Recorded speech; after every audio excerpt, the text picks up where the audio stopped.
This is Gerardo Del Real with Resource Stock Digest. Joining me today is the president and CEO of Aben Resources, Mr. Jim Pettit. Jim, how are you this morning? I'm great. I'm just glad to be here. You're busy. You just got back home. You've been on the road? Yeah, I got back last night from Montreal.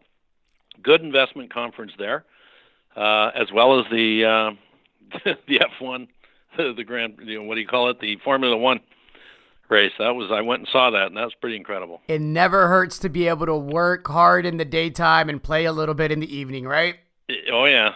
Yep. Well, let's talk work. You've commenced drilling at the Justin Gold Project in eastern Yukon. Gold is holding up pretty well. We're sitting at about 1325 this morning. This drill program actually started a little bit earlier than you anticipated. Can you give me the details on it? Well, it was, we started drilling on Saturday, which is great. I thought it would be a little slower because to get the drills there, I thought the RAB drill, the smaller drill was going to show up and we'd get that done first, but the diamond drill showed up, which is great. So now we're drilling away. The first hole's done. We're on our second hole already. These holes are going to be down like 200, 250 meters. And then when the RAB drill shows up in the next week or so, those will be all 50-meter holes. And, the next level up from trenching, that's the kind of work we get from the RAB drill. It's an interesting new concept for drilling.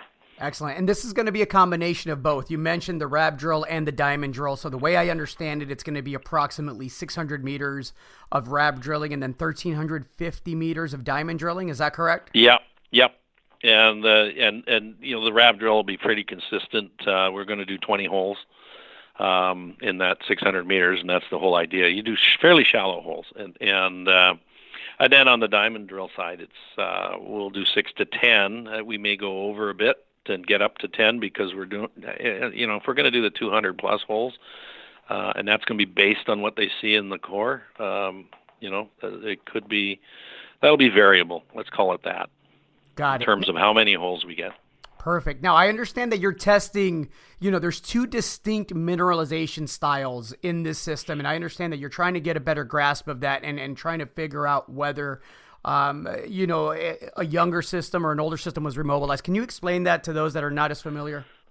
Yeah. Well, what you get a lot in the Yukon are intrusion-related systems, gold systems primarily, like Fort Knox over in Alaska and Virginia, and Kaminak is a intrusion system.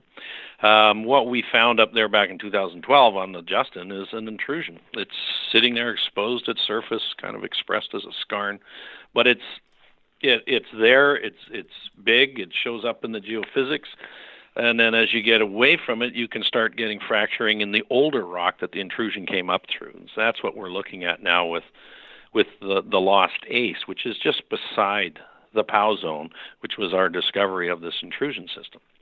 So you got a younger event happening that's coming up through the older rock, and the Lost Ace is basically it's orogenic, so it's much older, and we're thinking there might be some remobilizing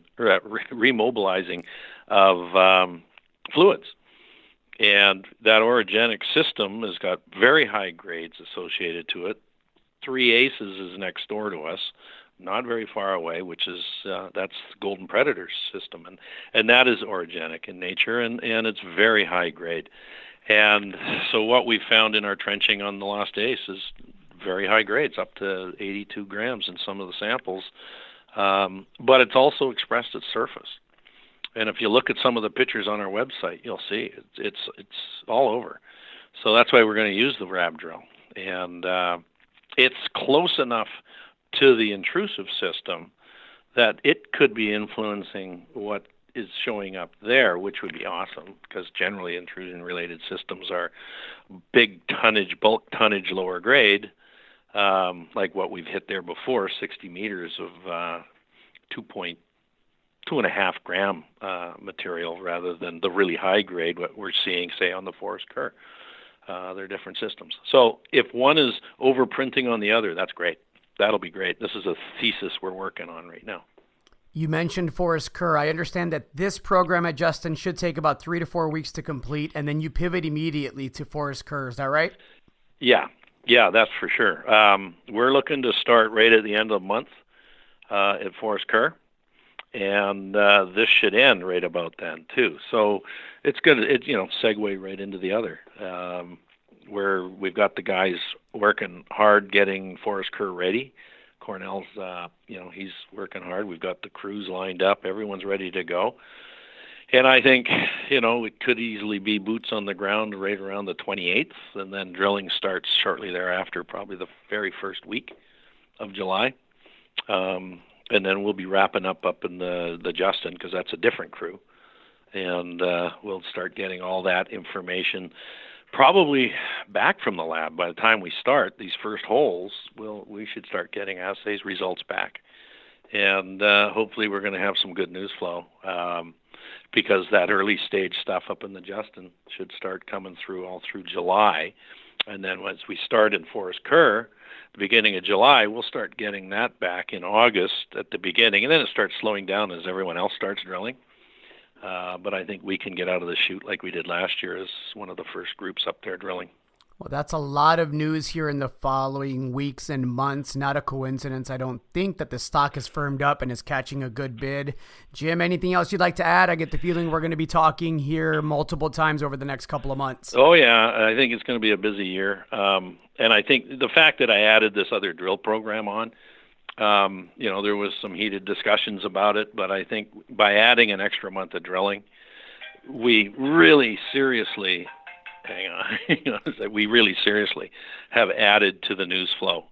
Because, if you remember last year, we started drilling and then it took a while for news start coming in. I think we can start having news flow towards the latter part of June and then coming in through July. So I think it's a good move, to be honest with you. And I think they're both very high grade potential. Well, phones ringing, Jim, is a good thing as opposed to the phones and not ringing. Let's hope that you get a lot more of that ringing phone over the next couple of months. I have been here since 6 o'clock this morning, and the phone's been ringing. So fantastic. Fantastic. Good. Jim, thank you so much. Look forward to chatting. Can't wait for the results. Thank you very much.